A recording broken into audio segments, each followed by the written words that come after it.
commerçants. Alors, ce que je dois dire cette année, ce qui a vraiment touché la rédaction, on va dire, c'est pour l'œuvre globale de ce que vous avez mené depuis, on va dire, un peu plus d'un an. Je vais vous laisser brièvement raconter tout ça, mais ce qu'on peut dire, c'est qu'au moment où vous prenez, on va dire, les rênes de l'association, elle est un peu moribonde, certains commerçants ne sont pas forcément très heureux de ce qui se passe, pour diverses raisons, et vous décidez de redonner un petit coup de jeune, de reprendre tout ça, et puis aujourd'hui, on peut dire que c'est un peu un carton. À l'époque, vous reprenez, c'est 56 membres, à peu près 56 adhérents, tout du moins. Maintenant, c'est plus de 110, si je ne dis pas de bêtises. Le budget aussi a progressé, vous vendez encore plus de chèques cadeaux qu'avant. Moi, je vais vous laisser nous expliquer tout ça, mais c'est pour l'ensemble de votre œuvre, je vais dire, que vous gagnez ce soir ce prix. Très bien.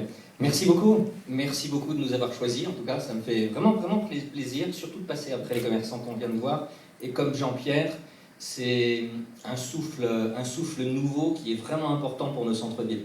Donc, très bon résumé pour ce qui concerne les vitrines de Saverne.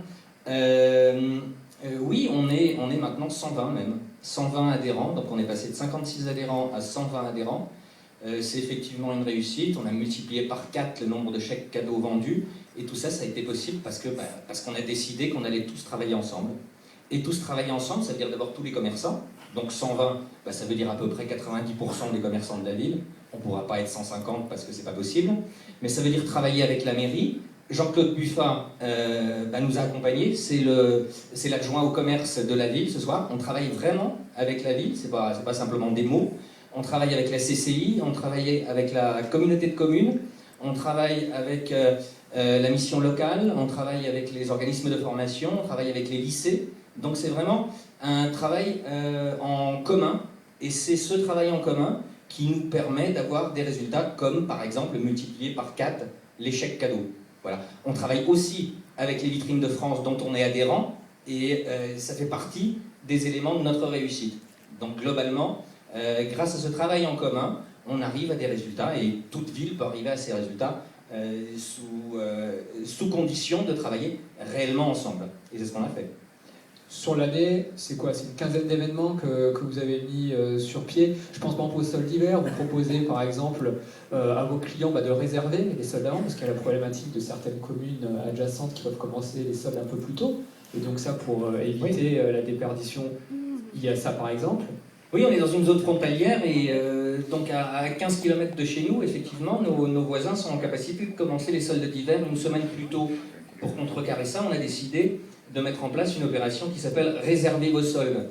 Donc là, succès total, d'abord auprès de vos confrères, la presse, l'ensemble de la presse s'est emparé de l'événement, mais aussi nos commerçants et nos clients se sont emparés de l'événement. Réservez vos soldes, ça veut dire pas question d'acheter dans nos commerces, mais tout simplement de réserver les articles avant que les soldes ne commencent. Donc on y va tranquillement, on va chez son commerçant qui est là pour accueillir ses clients et qui met de côté le petit article qui sera achetable quelques jours plus tard. Quinzaine d'événements, oui c'est ça, mais ce qu'il faut dire sans être trop long, c'est qu'une association, c'est pas que de l'animation. C'est de l'animation bien sentie, mais c'est pas que la fête à neuneux non plus. C'est de l'animation parce que c'est important dans nos centres-villes, que nos centres-villes soient dynamiques, mais c'est important aussi d'abord de structurer l'association pour qu'elle soit en capacité de fonctionner convenablement, et puis ensuite, à mon sens, de reprendre la main sur le commerce de demain. Ça veut dire travailler sur le concept de vacances commerciales.